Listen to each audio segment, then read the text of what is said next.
Freedom, करेज और passion, ये तीन शब्द मेरे दिमाग में आते हैं जब मैं एंटरप्रेन्योर के बारे में सुनता हूं। तो आप अपना खुद का बिजनेस खोलने के लिए बहुत सारी चीजों से इंस्पायर हो सकता है आपका बचपन से सपना हो कोई काम करने का, किसी चीज के बारे में आप पैशनेट हो सकता है आप किसी के अंडर काम नहीं करना चाहते, खुद के बॉस बनना चाहते हो सकता है आप हमारे प्रधानमंत्री जी के शब्दों से इंस्पायर होकर खुद का एक पकोड़े का स्टॉल खोलना चाहते हो। तो रीजन कोई भी हो, मैं इस वीडियो में आपको शुरू से लेकर एंड तक सारी चीजें बताऊंगा जो चीजें आपको जाननी चाहिए अपना खुद का बिजनेस खोलने के लिए, एक एंटरप्रेन्योर बनने के लिए इंडिया में। आइए देखते हैं।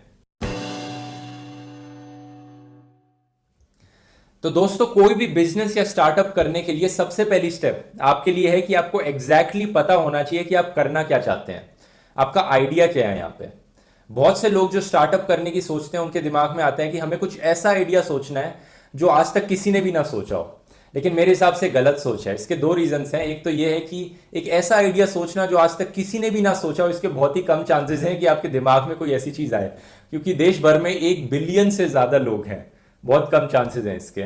और दूसरा और ज्यादा इंपॉर्टेंट रीजन कि आपको ये नहीं करना चाहिए, एक ऐसा बिजनेस एक नई फील्ड में जहां पे कस्टमर बेस एस्टैब्लिश नहीं है, एक सोर्स ऑफ रेवेन्यू नहीं है, किसी ने आपसे पहले ट्रायल एंड रन नहीं किया है, वहां पे एक्सपेरिमेंट नहीं किया है कि इस फील्ड में बिजनेस करने से ऐसा रेवेन्यू आता है, ऐसी प्रॉब्लम्स हम फेस करते हैं। तो एक बहुत ही नई चीज़ है यहाँ पे, बहुत ही रिस्की काम है ये। इसलिए मैं कहूँगा आपको एक ऐसा आइडिया सोचने की ज़रूरत नहीं है जो किसी और ने ना सोचा हो। इनफैक्ट आपको ये सोचने की ज़रूरत है कि आपको खुद क्या करना पसंद है। यहाँ पे यहां पर मैं रेकमेंड करूंगा कि आप दो चीजों पर फोकस कीजिए। पहली चीज कि आपका पैशन क्या है, आपका इंटरेस्ट क्या है, आपको क्या करने में मजा आता है। और दूसरी चीज कि आप किस तरह से लोगों को वैल्यू दे सकते हैं, लोगों को अपने काम से किस तरह से बेनिफिट पहुंचा सकते हैं, इतनी वैल्यू दे सकते हैं कि लोग आपको उसके बदले पैसे देने को तैयार हो जाएं। जब आपने ये दो चीजें सोच ली हैं तो उसके बाद आप नेक्स्ट देख सकते हैं कि इन दो चीजों से कोइंसाइड करते हुए कौन से बिजनेसेस ऑलरेडी एग्जिस्ट करते हैं, किस तरह की बिजनेसेस पहले से ही मार्केट में है और वो किस तरह से चल रहे हैं, उनको स्टडी कीजिए आप।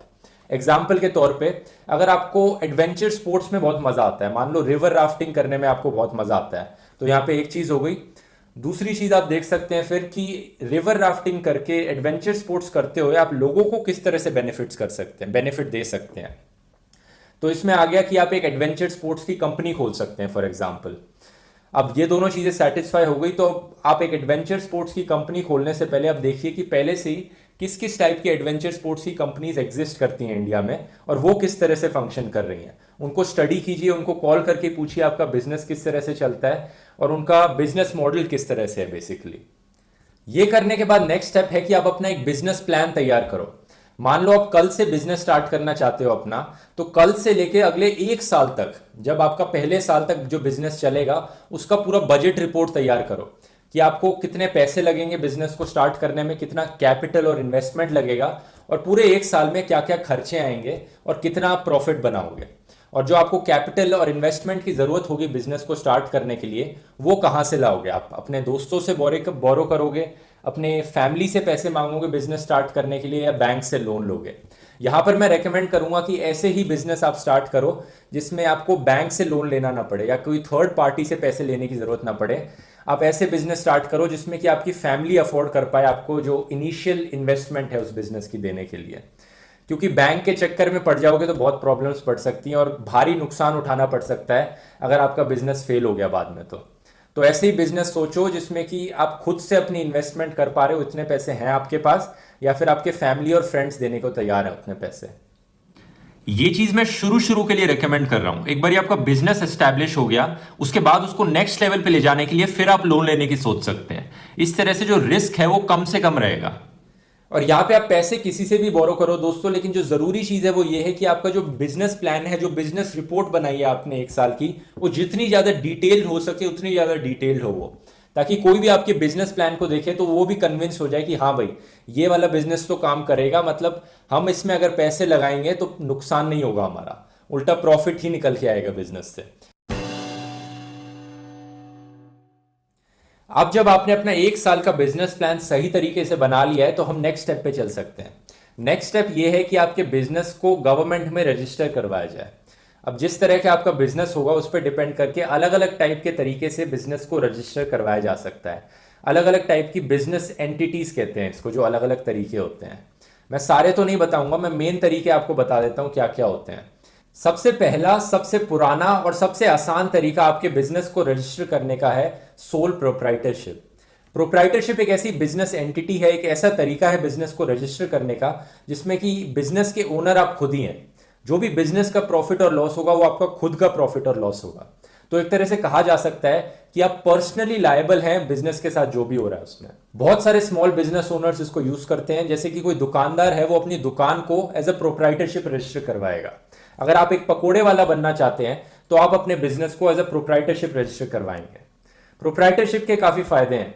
सबसे बड़ा इसका फायदा यह है कि जो गवर्नमेंट रेगुलेशंस होती हैं, जो गवर्नमेंट के रजिस्ट्रेशंस करनी पड़ती हैं, वो कम से कम होती हैं इसमें। अपने बिजनेस को एज अ प्रोप्राइटरशिप रजिस्टर करवाने के लिए आपको अपनी लोकल अथॉरिटी के पास जाना पड़ेगा। अगर आप शहर में रहते हैं तो आपको म्यूनिसिपैलिटी के पास जाना पड़ेगा, और अगर आप गांव में रहते हैं तो ग्राम पंचायत के पास जाना पड़ेगा। कुछ शहरों में ये ऑनलाइन भी हो जाता है, लेकिन हर शहर में नहीं होता है। करीब करीब 1,000 रुपए लगेंगे रजिस्टर करवाने के, और 1 से 2 दिन का टाइम लगेगा कि आपकी रजिस्ट्रेशन कंप्लीट हो जाए। लेकिन ये ध्यान में रख के चलना कि रिश्वत भी मांग सकते हैं, क्योंकि आप लोकल अथॉरिटी के पास जा रहे हैं, और आपको तो हमारे देश की हालत पता ही है। तो प्रिपेयर्ड रहना अगर वो कुछ रिश्वत मांगे तो इस काम को करवाने के लिए। बेसिकली एज अ प्रोप्राइटरशिप आप तभी रजिस्टर करेंगे अगर आपका बिजनेस छोटा है, तो आपकी कंपनी में ज्यादा लोग एम्प्लॉयड नहीं है, 4 से ज्यादा लोग काम नहीं कर रहे हैं आपकी कंपनी में। क्योंकि अगर आपकी कंपनी बड़ी है तो बहुत रिस्की हो जाता है यहाँ पे। मान लो आपकी करोड़ों की कंपनी है और उसको करोड़ों का लॉस हुआ, अब क्योंकि यहाँ पे आप पर्सनली लायबल हैं प्रोप्राइटरशिप में, तो वो आपका खुद का करोड़ों का लॉस होगा। ये तो आपको चाहिए नहीं होगा, इसलिए इस केस में आपको प्रोप्राइटरशिप नहीं करनी चाहिए। अगर आप खुद के प्रॉफिट और लॉस को कंपनी के प्रॉफिट और लॉस से अलग रखना चाहते हैं, दोनों को एक सेपरेट लीगल एंटिटीज रखना चाहते हैं, इस केस में और जो अलग तरीके हैं बिजनेस रजिस्टर करने के वो यूज होते हैं। इसी में अगला तरीका है OPC, one person company. One person company एक बिजनेस एंटिटी है, एक रजिस्ट्रेशन का तरीका है जिसमें कि आप पर्सनली लायबल नहीं है अगर कंपनी को कुछ होता है तो। कंपनी मान लो कल को डूब जाती है तो वो लोग आपके घर पे आके ये नहीं कह सकते कि अपना घर छोड़ो, गाड़ी छोड़ो, अपनी प्रॉपर्टी छोड़ो, क्योंकि आपकी कंपनी डूब गई है, उसके पैसे रीपे करने के लिए। ओपीसी की रजिस्ट्रेशन कॉस्ट अराउंड 6,000 रुपए है, लेकिन अलग अलग स्टेट्स में थोड़ी ऊपर नीचे हो सकती है, और 5 से 10 दिन लगेंगे इसकी रजिस्ट्रेशन कंप्लीट होने में। और क्योंकि ये वन पर्सन कंपनी है, इसमें आपको खुद की कंपनी का डायरेक्टर भी बनना पड़ेगा और शेयर होल्डर भी बनना पड़ेगा। जब आप अपनी कंपनी की रजिस्ट्रेशन करवा लोगे एज एन ओपीसी, तो आपकी कंपनी का नाम मान लो अगर चिकारा पकोड़े वाला है, तो रजिस्ट्रेशन के बाद ये नाम हो जाएगा चिकारा पकोड़े वाला प्राइवेट लिमिटेड, और ब्रैकेट्स में ओपीसी। अगला तरीका है कंपनी रजिस्टर करने का, प्राइवेट लिमिटेड कंपनी। सबसे बड़ा डिफरेंस इसमें यही है कि इसमें मिनिमम 2 शेयर होल्डर्स होने चाहिए और मिनिमम 2 डायरेक्टर्स होने चाहिए कंपनी के। मैक्सिमम लिमिट इसमें शेयर होल्डर्स की है 200, और 200 से ज्यादा अगर आप शेयर होल्डर्स चाहते हैं तो आपको पब्लिक लिमिटेड कंपनी बनाना पड़ेगा। तो प्राइवेट लिमिटेड कंपनी क्योंकि इसका नाम है, तो वही रीजन से लिमिटेड है जिस रीजन से वन पर्सन कंपनी लिमिटेड है। इसमें लिमिटेड लायबिलिटी है पर्सनल आदमी की।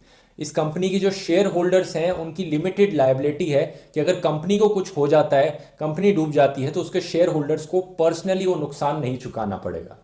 ये एक बहुत ही रेपिटेबल और बहुत ही क्रेडिबल तरीका है अपने बिजनेस को रजिस्टर करवाने का। अगर आप ये करवाते हो तो जो कस्टमर्स और क्लाइंट्स का आपकी कंपनी में ट्रस्ट है, जो बैंक्स का आपकी कंपनी में ट्रस्ट है, वो बहुत ज्यादा बढ़ जाता है अगर आपकी कंपनी पे प्राइवेट लिमिटेड पीवीटी एलटीडी लिखा हो कंपनी के नाम के एंड में। तो बहुत से स्टार्टअप्स अपनी कंपनी को as a private limited register करवाते हैं या फिर रजिस्टर करवाने की कोशिश करते हैं, क्योंकि इससे जो बैंक से लोन मिलता है वो लोन मिलना आसान हो जाता है, और जो सीड फंडिंग मिलती है स्टार्टअप्स को, जो इन्वेस्टर्स पैसे लगा रहे हैं कंपनी में, वो भी मिलनी आसान हो जाती है।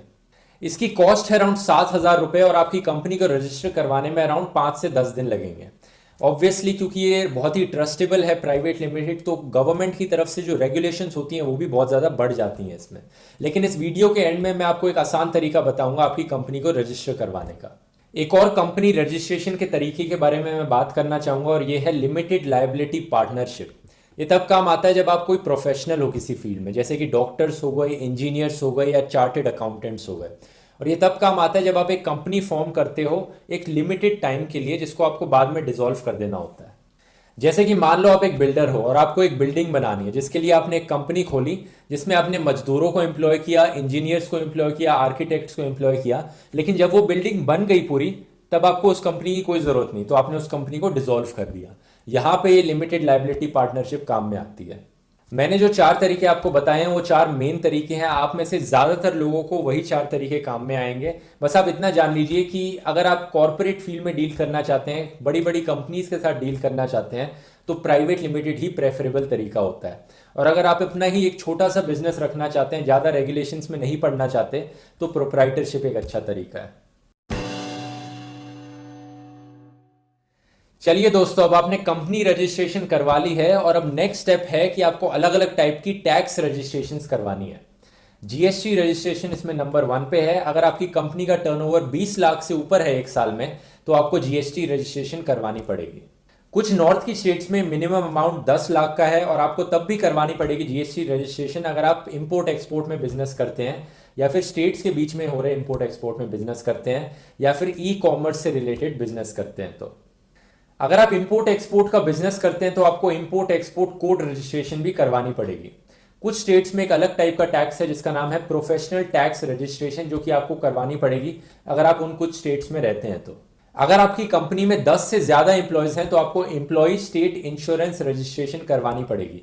और अगर आपकी कंपनी में 20 से ज्यादा एम्प्लॉयज हैं तो आपको प्रोविडेंट फंड रजिस्ट्रेशन भी करवानी पड़ेगी। एक ऑप्शनल रजिस्ट्रेशन है जिसका नाम है MSME, micro small and medium enterprises registration. ये करवाना जरूरी तो नहीं है, लेकिन अगर आप करवा लोगे तो आपको काफी सारे फायदे मिलेंगे। आपको बैंक से लोन मिलना आसान हो जाएगा, आपको टैक्स सब्सिडीज मिलेंगी, थोड़ी आपको एग्जेम्पशन स्कीम्स मिलेंगी और काफी सारे फायदे मिलेंगे। तो करवा लोगे तो ही बेहतर रहोगे। एक आखिरी स्टेप के तौर पे दोस्तों मैं आपको बताना चाहूंगा कि कुछ चीजें होती हैं जो हर साल एक बिजनेस को करनी पड़ती हैं। इन्हें कहते हैं ईयरली मैंडेटरी कंप्लायंसेस। सबसे पहली चीज है इनकम टैक्स रिटर्न। हर एक बिजनेस को इनकम टैक्स रिटर्न फाइल करना पड़ता है साल के एंड में। दूसरी चीज है अकाउंटिंग।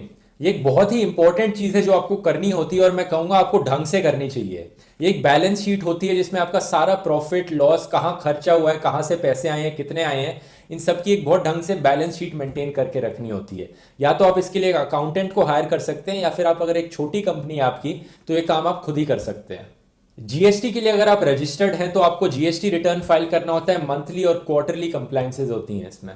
एक सेक्रेटरियल कंप्लायंस है जो आपको करनी ही पड़ेगी अगर आपकी कंपनी ओपीसी, एलएलपी या फिर प्राइवेट लिमिटेड कंपनी है तो। और स्टैट्यूटरी ऑडिट एक ऐसी चीज है आपको करनी होगी अगर आपकी कंपनी ओपीसी है या फिर एक एलएलपी है जिसका ईयरली टर्नओवर 40 लाख से या उससे ज्यादा है। और इन सारी ईयरली कंप्लायंसेस पे भी ispeedbiz.com आपकी मदद कर सकती है। तो दोस्तों अब आप तैयार हो एक एंटरप्रेन्योर बनने के लिए और अपना खुद का बिजनेस स्टार्ट करने के लिए। वीडियो के एंड में अब मैं फाइनली कुछ आपको टिप्स देना चाहूंगा अपने पर्सनल एक्सपीरियंस से, क्योंकि कहीं ना कहीं मैं भी एक एंटरप्रेन्योर हूं, कह ही सकते हो। यूट्यूब चैनल को एक बिजनेस कह सकते हो। मेरी नंबर 1 टिप रहेगी यहाँ पे कि आप हमेशा सोचिए किस तरह से आप वैल्यू दे सकते हैं लोगों को। कस्टमर को वैल्यू देना, क्लाइंट को वैल्यू देना, या फिर लोगों को वैल्यू देना, सोसाइटी को या दुनिया को वैल्यू देना। एग्जाम्पल के तौर पे बोलूं तो जगदीश अपनी वेबसाइट ispeedbiz.com से वैल्यू देते हैं अपनी सर्विसेज के थ्रू। वो बिजनेस रिलेटेड काम जो आपको करवा के देते हैं उस तरह से आपको वैल्यू मिल रही है उनसे। मैं आपको वैल्यू देता हूं अपनी नॉलेज के थ्रू, जो नॉलेज आप गेन करते हैं मेरे वीडियोस को देखकर। एक पकोड़े वाला आपको वैल्यू देता है अपने पकोड़ों से, कितने टेस्टी लगते हैं आपको उसके पकोड़े और कितना मजा आता है उनको खाने में। तो देखिए सारे बिजनेस कहीं ना कहीं किसी तरह से वैल्यू देते हैं, और अगर आप वैल्यू पे फोकस करेंगे तो आपका बिजनेस हमेशा अच्छा चलेगा। और कहीं ना कहीं मुझे लगता है वैल्यू तभी खुल के दी जा सकती है जब आपको काम करने में मजा आता हो। तो वही बिजनेस कीजिए जिसमें आपका इंटरेस्ट हो, ऐसा काम कीजिए जिसमें आपको काम करने में मजा आता हो। और लास्टली ऐसा बिजनेस करने का भी कोई फायदा नहीं है जो एक अनसस्टेनेबल तरीके से चले, किसी चीज की डिस्ट्रक्शन हो उस बिजनेस के ऑपरेट होने से। इसका एक एग्जांपल मैं दूंगा, जैसे अडानी का बिजनेस है। वो ऑस्ट्रेलिया में ग्रेट बैरियर रीफ पे कोल माइन बना रहा था जिससे कि वहां की जो नेचुरल इकोलॉजी है वो पूरी तरह से खत्म हो जाती। इस बिजनेस करने का क्या फायदा हुआ, वो किसको वैल्यू मिल रही है इससे? कहने को तो वो कह रहा है कि हम जॉब देंगे इस कोल माइन की वजह से, इसकी वजह से और बिजली प्रोड्यूस होगी, लेकिन दूसरी तरफ जो इतना डिस्ट्रक्शन हो रहा है इसकी वजह से, उसकी वजह से इसकी कंपनी को कौन पसंद करेगा? इसकी कोई रिस्पेक्ट नहीं रह जाएगी ऐसे आदमी की। तो ऐसे बिजनेस से भी दूर ही रहिए। तो उम्मीद है दोस्तों आपको इस वीडियो से काफी कुछ जानने को मिला होगा, काफी कुछ सीखने को मिला होगा और काफी सारी वैल्यू मिली होगी। अगर आपको ये जो वैल्यू मिली है पसंद आई तो आप मुझे डोनेट कर सकते हैं patreon.com/ध्रुव राठी पे, क्योंकि वही मेरा बिजनेस मॉडल है। इस वीडियो को शेयर कीजिए और हम मिलेंगे अगले वीडियो में। धन्यवाद।